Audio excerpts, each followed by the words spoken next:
Hello, hello, my beauties and bees, and welcome to this week in weird. We're gonna get really weird today because we're talking about a historic event that actually happened that's unexplained. So, a nice change of pace from a lot of the stuff we cover here, because it's a lot of the stuff we cover is like, are you sure this happened at all? So, yeah, I'm stoked for it. In order to cover the Tunguska blast of 1908, I have tracked down this channel, which is called Paranormal Research Paul Stonehill. I think we've been here before, but as you can see, there's this stuff's right up our alley, right? We got aliens in the water. You got mysterious creatures in Vietnam, insects and UFOs. Oh boy, that was just a day ago too. We have to figure out what that's all about.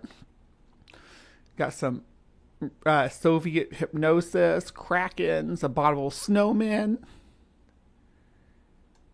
Yeah, apparently they're into guns too, because there's lots of guns here. But one of the things they did cover was Nikola Tesla's shadow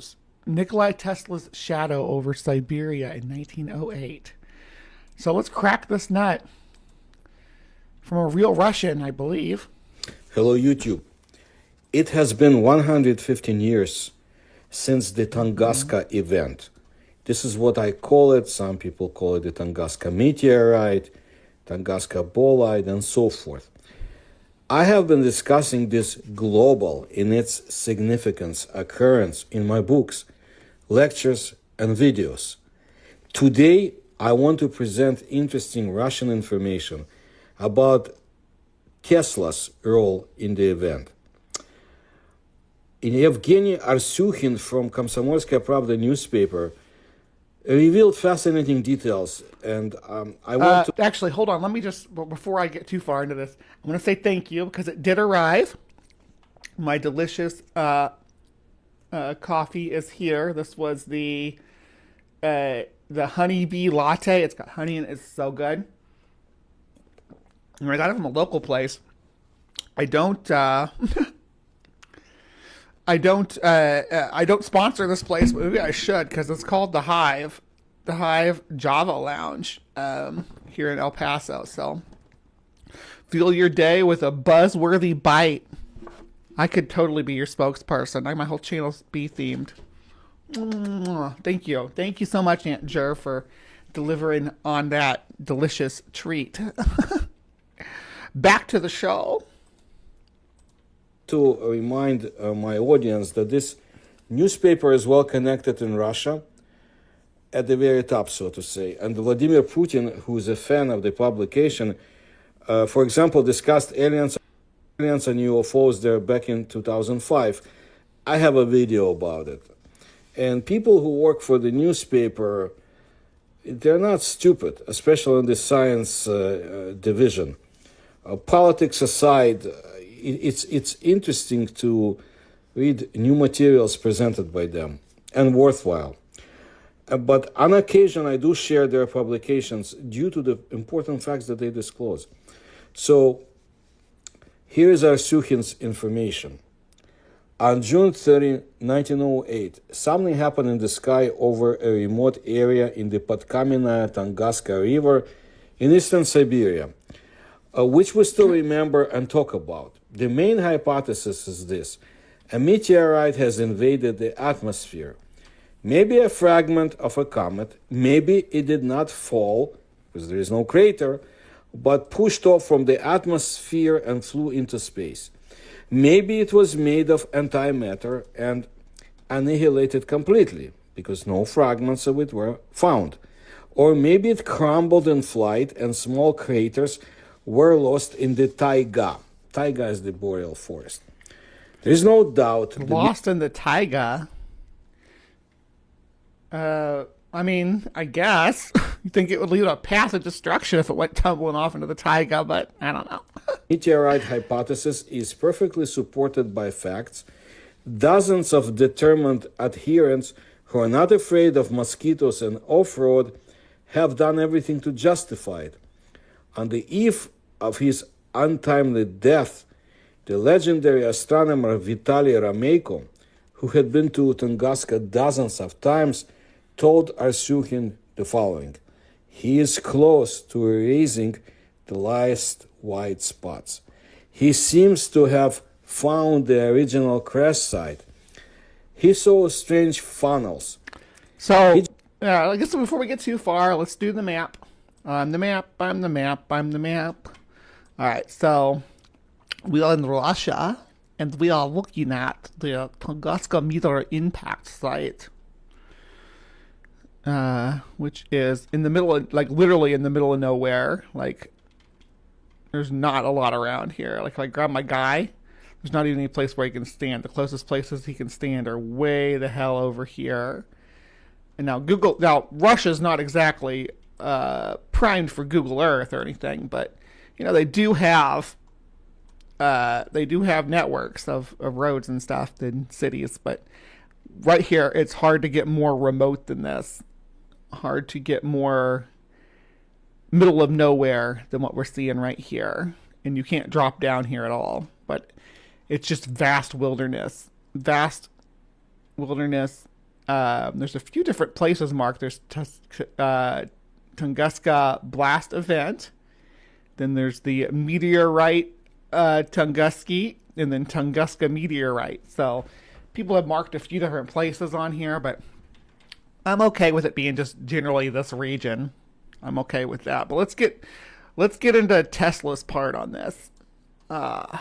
He just has to check what's inside them. Now let me tell you about this scientist. The name of Vitaly Rameyko is known to anyone who has ever heard of the Tunguska meteorite. The Moscow astronomer has been searching for it since 1966, has written several books. The most famous are The Fiery Tear of Fire. Of course, Maya, if you put Nikola Tesla's picture next to it, it must be true. That's just how facts work. And by the way, the slimy menace is Tsunami. So everybody who voted for Tsunami in the poll wins. She's the slimy menace. She said as much in the chat if you were paying attention. Tuskegee, like the Tuskegee experiments. We should probably cover that at some point too. There's a lot of woo stuff that people tie into that as well.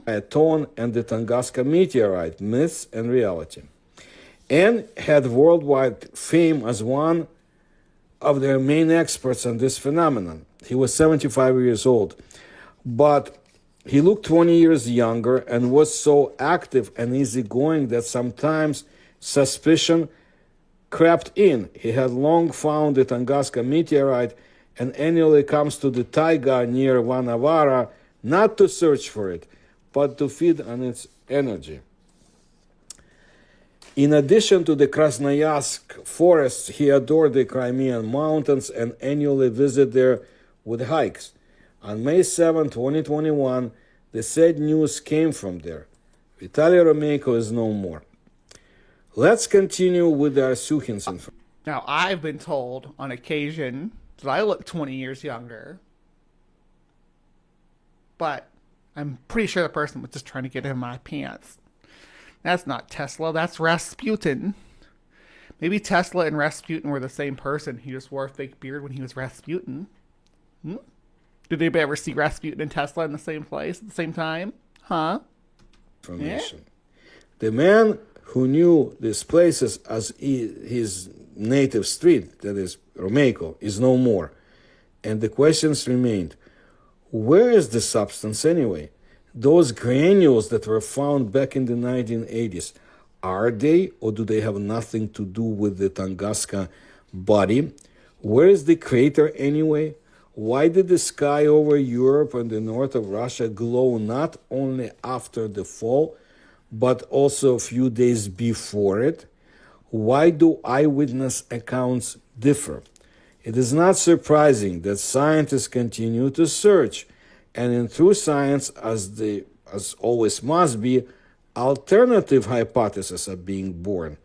Otherwise, it's not science.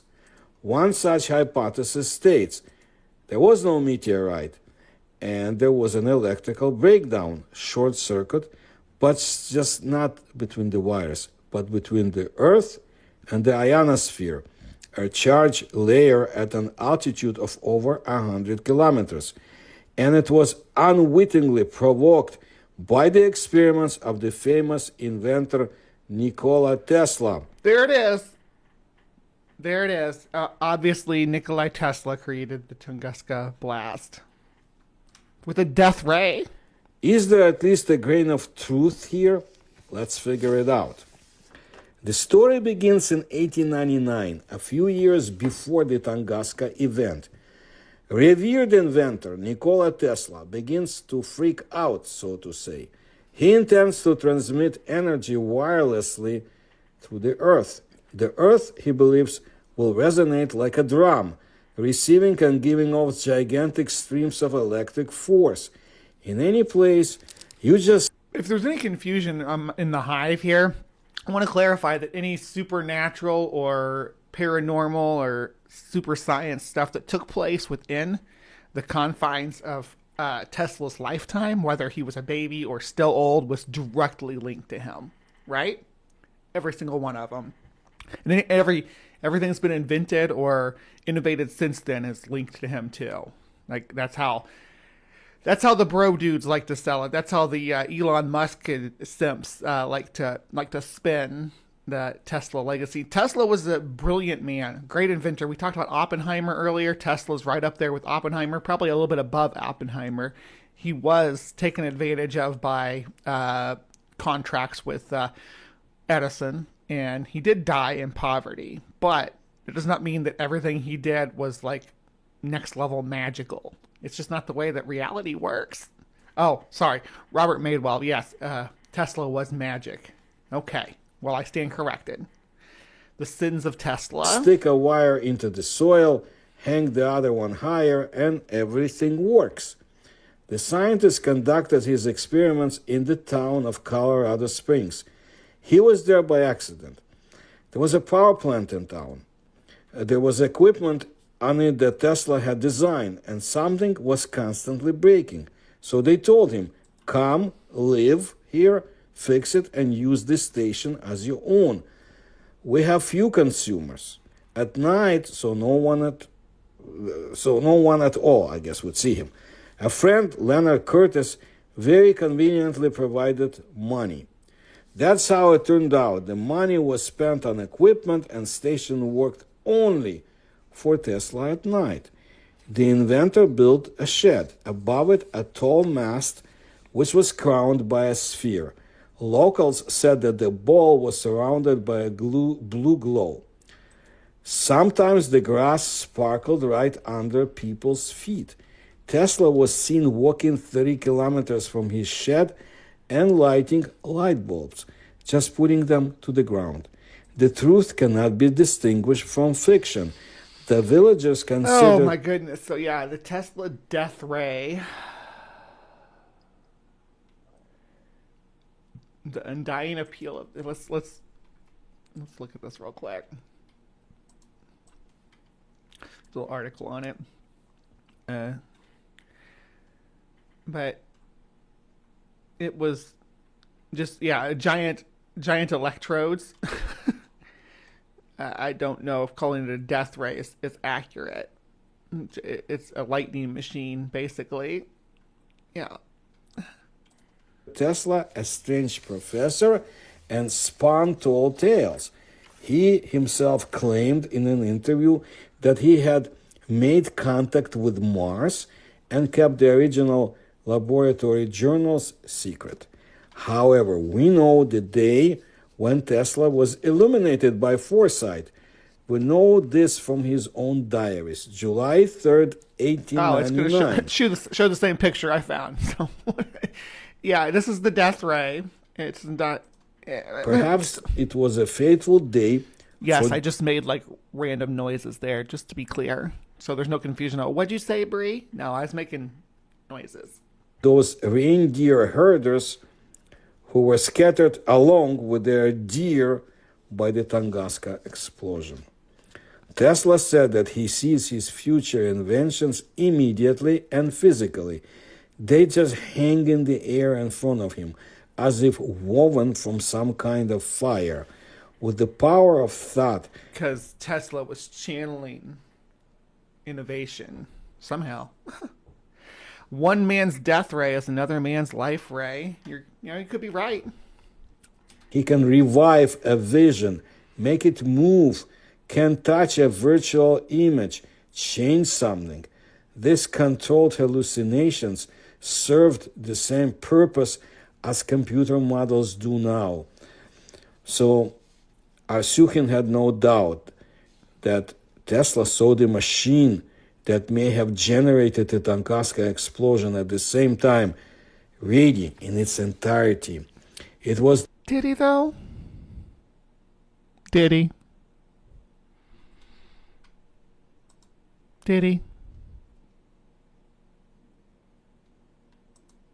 the 3rd of July, a date I will never forget, when I received the first convincing experimental proof of a truth of great importance for the progress of mankind. A thick mass of highly charged clouds gathered in the west, and a strong storm broke out in the evening. I was ready. That was from the diary of Nikola Tesla. Just that, Tesla suddenly heard the radio signals from the lightning fade, then amplify again. They shouldn't behave like that. Lightning's calculation right in the mind. The wave that comes from lightning is not the one that Maxwell predicted and Hertz discovered. It spreads longitudinally. What? Such waves can Can somebody translate that for me? I didn't understand it. It spreads longitudinally, so it's not like lightning. Does lightning not spread longitudinally? Is that a thing? I had never heard that before. Someone clarify. Excuse me. Someone clarify that for me. be saddled, subdued, Ooh, see. driven into a magic bottle, and forced to serve a person. According to Maxwell's theory, which still prevails, a radio wave propagates like a wave on a pond from a rock, from a stone, in circles in all directions. Imagine a very long spring along which a compression wave seems to be running. These are the longitudinal waves. A radio wave cannot do that. Tesla realized, yes, it can. More than 100 years have passed and we live like in a mess. The theory says it's impossible. Radio amateurs bury their antennas in the ground, communicate with the whole world, and laugh at the theorists, working just with impossible longitudinal waves. Tesla's idea to pump a longitudinal wave into the ground, lock it in there, let it run around the globe, or rather, let it stand, because having entered into resonance. Oh, so the idea is that they sent the wave through the ground, and like the Tunguska spot was where where it burst out of the ground? Because you'd think you'd see like a sort of like a one impact zone, like if you look at how, for instance, tectonics, right? When you have volcanoes that they break through a little line, right? Anyway. Resonance with the planet, it seems to freeze in place. So what to theorize? There is a shed, there's a mast with a ball, the power plant is at your disposal. The same summer, he took it and pumped all the power of the generator into the Earth's firmament, burned down the power. The Earth's firmament. Okay, so you're appealing to the firmament, which was debunked long before Tesla was inventing. When was the firmament? Was the Morley experiment? Was that?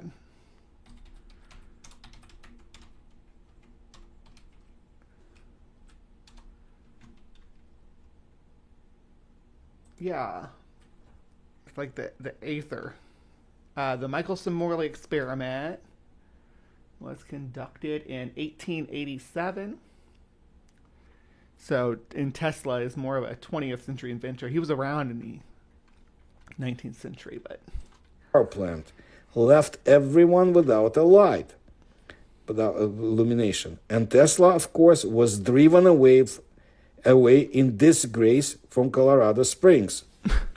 Let us think about it. To burn down the station, what is it? How? Tesla could not create an overcurrent because there were fuses at the station.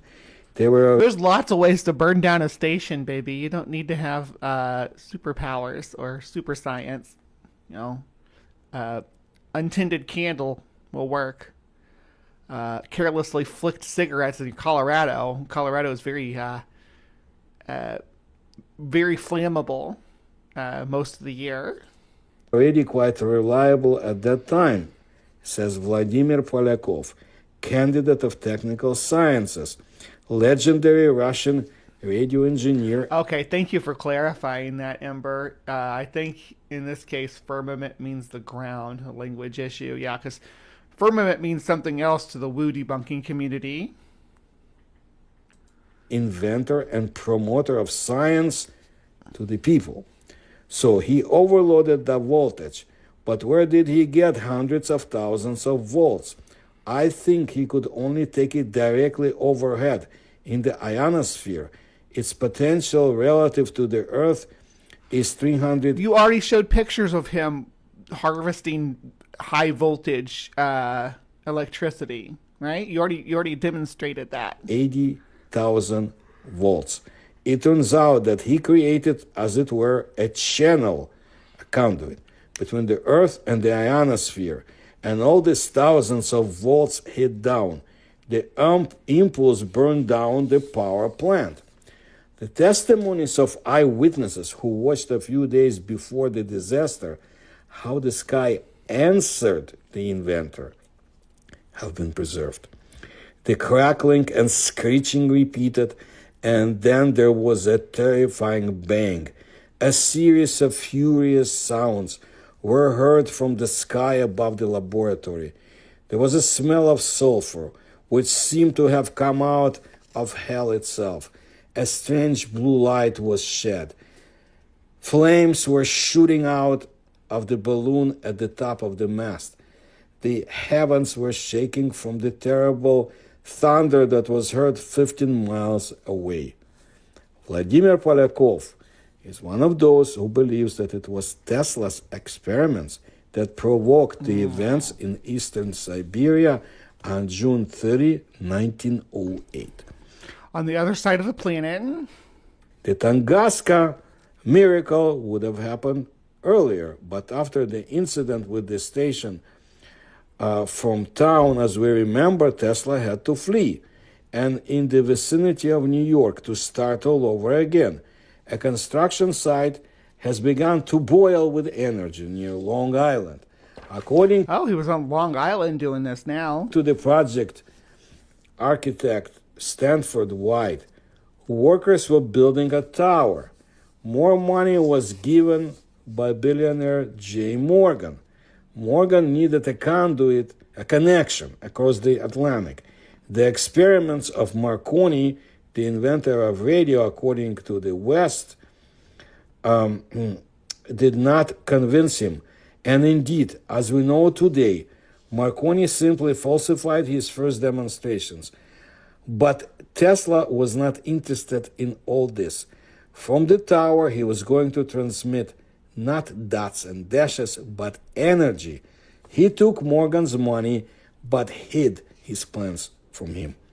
In 1904, Yeah, that shady dealing scientist hiding his intentions to create giant explosions on the other side of the planet. the contract with Morgan ended. It was time to give a report.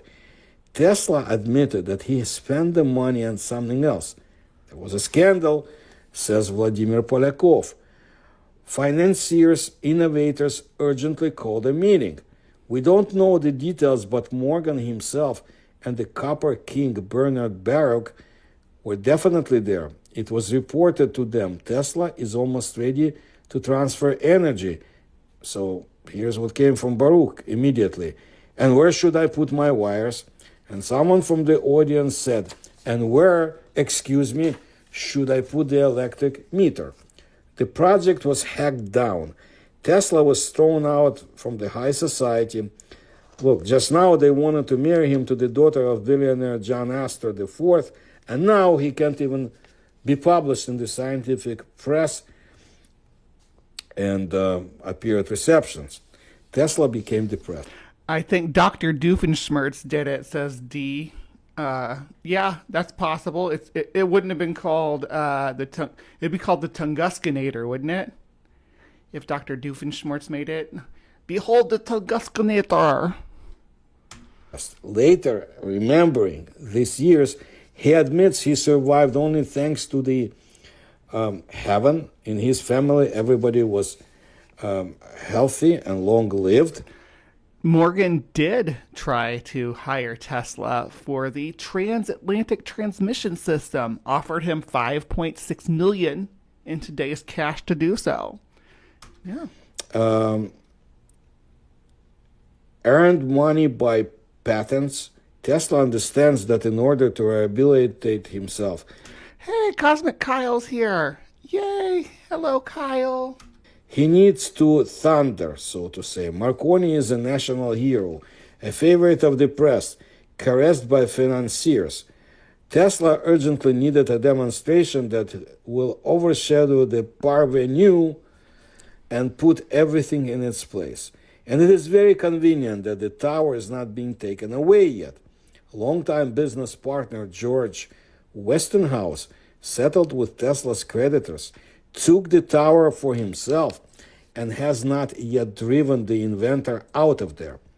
From 1904 to 1908, there was a dark period in Tesla's life, according to Vladimir Polyakov, but he definitely spent all the time in the tower. I noticed that he corresponded, for example, with the scientific journalist Katherine Johnson from the tower. So he was working. A year before the break with Morgan in 1903, Tesla lit up the sky over the Atlantic. Man-made aurora was seen throughout the north of the United States and in Canada. The tower was clearly more powerful than the one... Yes, it was a power tower. It was like Barra-Dur. Way more powerful than Ornthink. ...in Colorado Springs, according to Polyakov. At the beginning of the fateful 1908, Tesla was allegedly seen in a public library. He ordered maps of eastern Siberia. A few days before June 30, he turned on the equipment, gradually increased the power. The sky was burning over Europe. The glow was mistaken for silvery clouds, but it wasn't them. The newspapers wrote that some fireballs appeared on the northern side of the sky, a test of strength. On June 30, everything happened. Tesla begins to saturate the air over New York with ions. They should play the role of a conduit between heaven and earth. At high altitudes, the wind blows from west to east. The speed is 500 meters per second. The ion cloud needs 3 to 4 hours to get to the Podkamennaya. The ion cloud. Tunguska. Wow. A quick glance at the map. Yes. Hold on. Gotta catch up with the chat. The science deniers and woo peeps tend to be American. Go figure. I think we qualify as 5D beings, Kyle. Height, width, depth, time, mass. We might even have a sixth. Call it the Tesla for total free electronic potential. Tower of power. Amber, darn it. I read it while taking a drink and snorted. Oh, you choked Kyle? The winds go exactly like that. The gunpowder scattered over Long Island has already been delivered to the place. But in order for the ions to work as a conduit, they must be built from the bottom up. How to do it if you are in America and you want to blow up the sky over Siberia? Tesla is waiting for the X hour. The sun is setting in New York. At the same time, it rises above the Podkamennaya Tunguska. The megapolis and taiga were connected by the dividing line of day and night.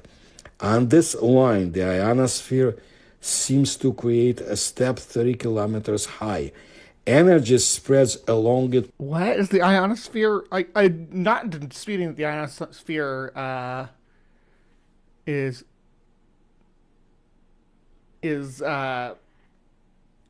how to say manipulated, because that sounds implies intent, that it is it fluctuates based on which side of the earth is facing the sun, where we get our ions from. So is that true about the ionosphere? Science or space nerds, tell me. Perfectly, as if through a chute, Polyakov explains. There was a tiny nuance. You have to make sure that the fuse that you bring to an imaginary gun over New York does not explode somewhere along the day-night line, but over the Tunguska, where a cloud of ions is already waiting for it. So how to achieve it? The wavelength, says Polyakov. Tesla did not advertise the perimeters of his installation, but Polyakov managed to establish it radiated at a frequency of one. What if it was a tachyon pulse from people in the future trying to figure out what happened in Tunguska? Infinite loop. 1 kilohertz, and the wavelength, therefore, was 300 kilometers. It turned out that the energy sent step by step from New York created points of strength, nodes of tension, in increments of 300 kilometers. You have already guessed, from the Tesla tower to the point of explosion, an integer number of 300 kilometers fits. But the situation over the Tunguska was even more dramatic, since the waves that Tesla emitted went in slightly different ways along the Earth and along the ionosphere. There are points where they gathered in the opposite phase. Such a point is the place of the Tunguska explosion. Overhead is a powerful plus. The Earth is charged with a powerful minus. A powerful plus. At this terrible moment, a cloud of ions approaches. So the ions in the atmosphere are the positive, and the Earth is the negative. The crash site. Near New York, a standing wave generator turns on. The ions, obeying the impulse, lined up in a vertical line. The job is done. All the power of the ionosphere, as if by wire, strikes down with lightning speed. It is important to understand, Tesla did not pump the ionosphere with energy.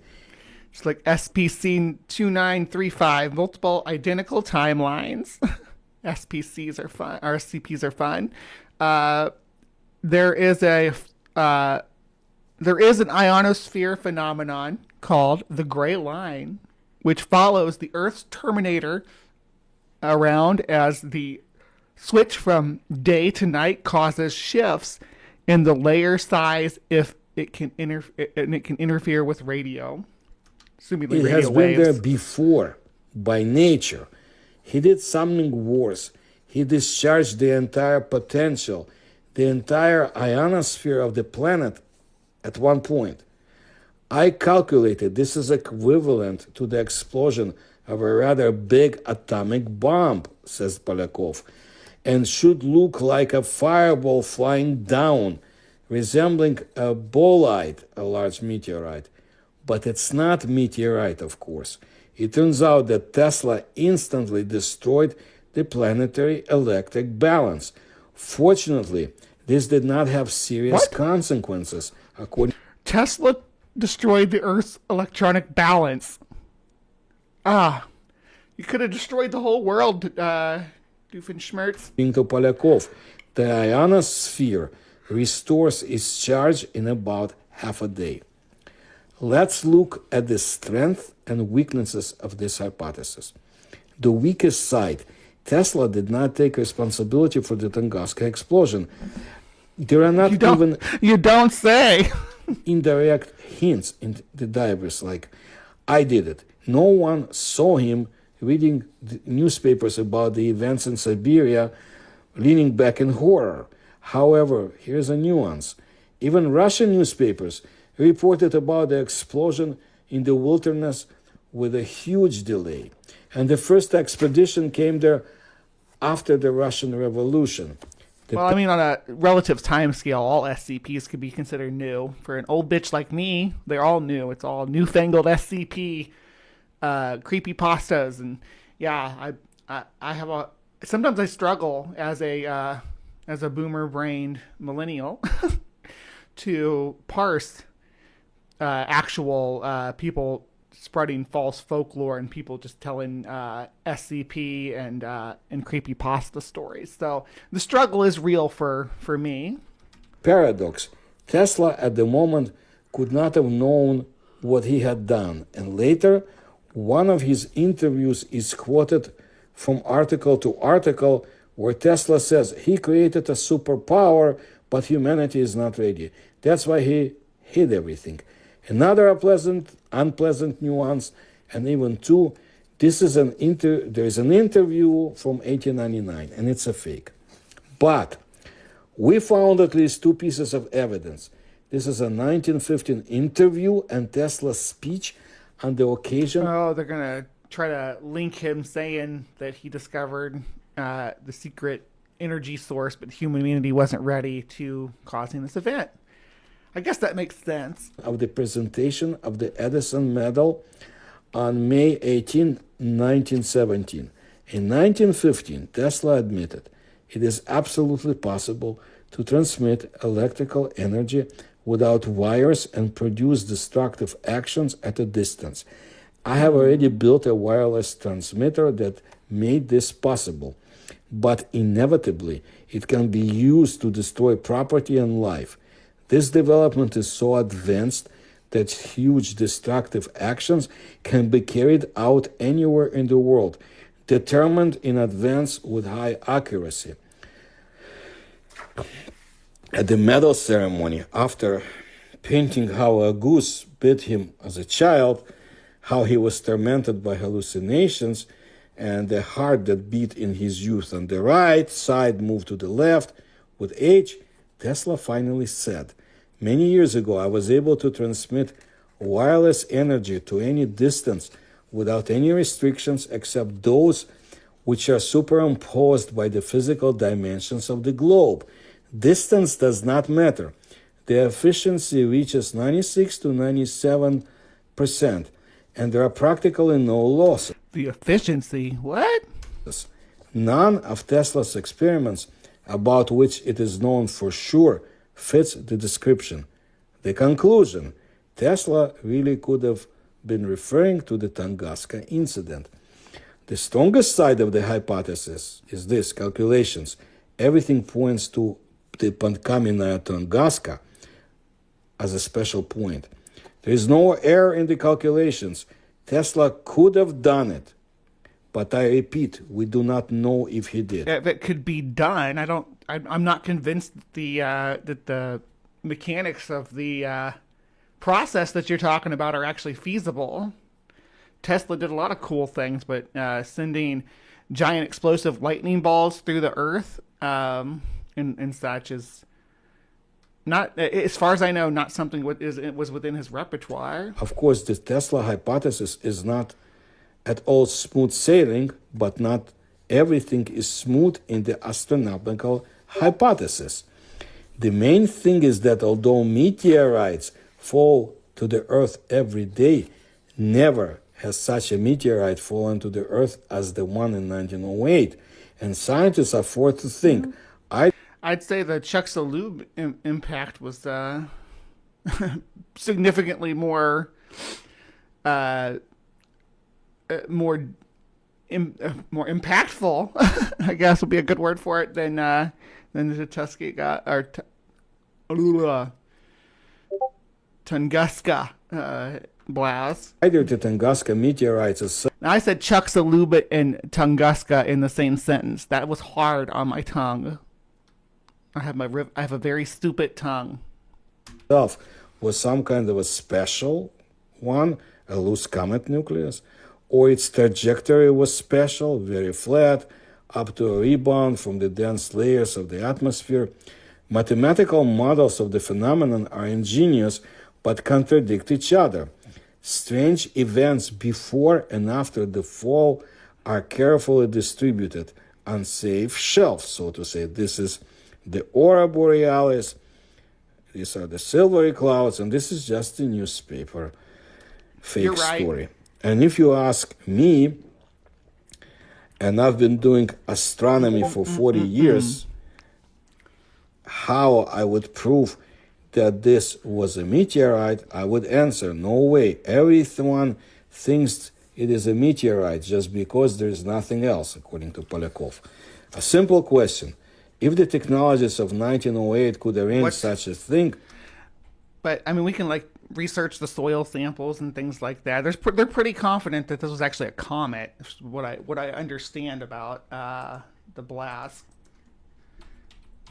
But let me pull up the wiki on it just because.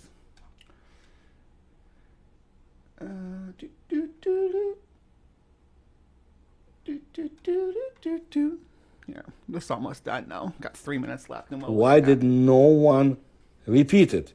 Tesla himself was scared. He decided to stop so as not to endanger mankind. A great scientist and a great humanist, says Polyakov.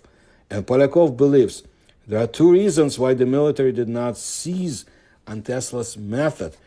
Tesla's system Tesla had his little teleporter belt, so you couldn't seize him anyway. He'd be like, teleport away. It's fully controlled.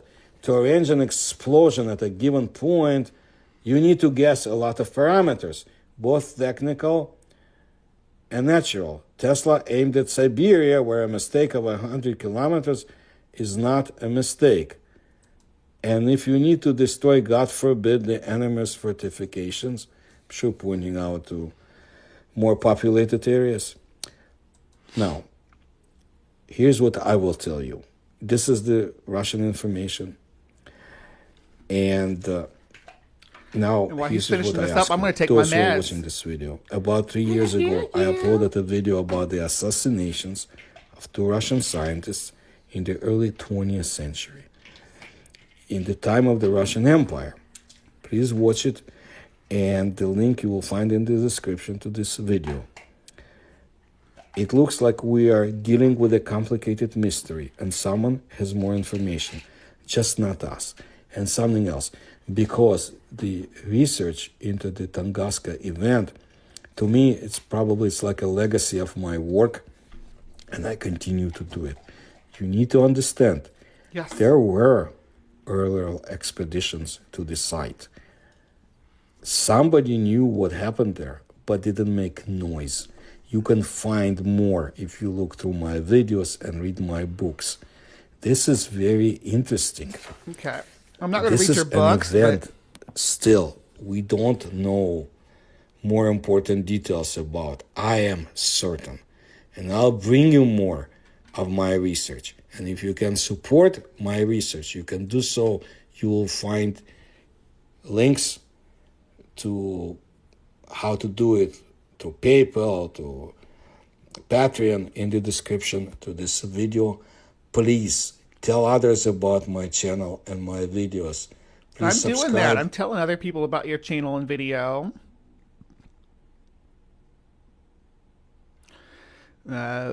But as far as the event goes, here we go.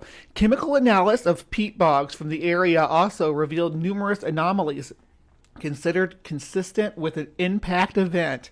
The isotopic signature of carbon, hydrogen, and nitrogen at the layer of the bog corresponding to 1908 were found to be inconsistent with isotopic ratio measures in the adjacent layers.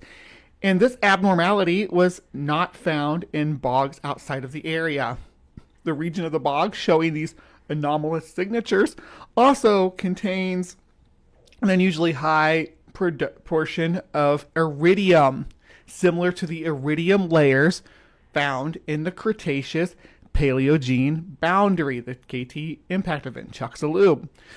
These unusual proportions are believed to be the result from debris from the falling body that deposited in the bog. The nitrogen is believed to have been deposited as acid rain, a suspected fallout from the explosion.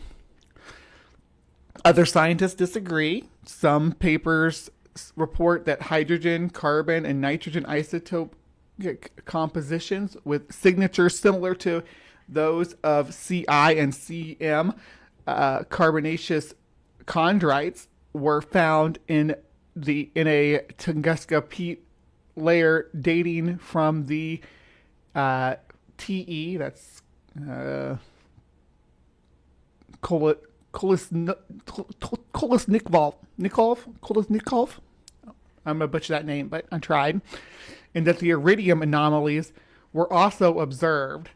Measurements performed in other laboratories have not confirmed these results.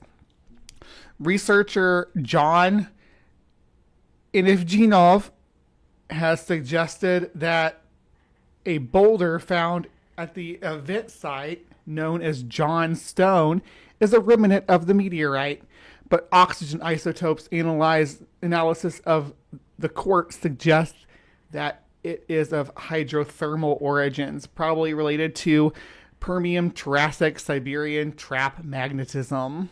In 2013, a researcher published the results of an analysis of microsamples from the peat bog near the center of the affected area, which shows fragments that may be of extraterrestrial origin. Yeah, so there's a few different theories that have been bounced around. Earth impactor model, glancing impact hypothesis, blast patterns, asteroid or comet, which is the leading theory, Lake Checo. In 2007, scientists of the University of Bologna identified a lake in the Tunguska region as a possible impact crater from the event. They do not dispute that the Tunguska body exploded in midair, but believe that a 33-foot, 10-meter fragment survived the explosion and struck the ground. Lake Checo is a small bowl-shaped lake about 8 kilometers, 5 miles northwest of the hypocenter. The hypothesis has been disputed by other impact crater specialists. In 1961, investigation had dismissed a modern origin of Lake Checo, saying that the presence of meters-thick silt deposits in the lake bed suggests the age of at least 5,000 years. So, I mean, every theory has some holes that you can poke into it. Though scientific consensus is that the Tunguska explosion was caused by an impact of a small asteroid, there are some dissenters. Astrophysicist Wolfgang Kant, unfortunate name, has proposed that the Tunguska event was caused by the release and subsequent explosion of 10 million tons of natural gas from within the Earth's crust. The basic idea is that the natural gas leaked out of the crust and then rose to its equal density height in the atmosphere. From there, it drifted downwind in a sort of wick, which eventually found an ignition source such as lightning. Once the gas ignited, the fire streaked along the wick and then down to the source of the leak in the ground, whereupon there was an explosion. The similar Vernshot hypothesis has also been proposed as a possible cause for the Tunguska event. Other researchers have proposed a geophysical mechanism for the event. All right, so when it comes to weird, this one's been pretty weird. It's been a weird ride. What do you guys think? Does Tesla have anything at all to do with the Tunguska blast? Tunguska event? Uh, was it a meteor? Was it a comet? Was it a natural gas explosion? What do you guys think? Tell me in the comments down below. And please remember to be kind. Take care and have a beautiful day.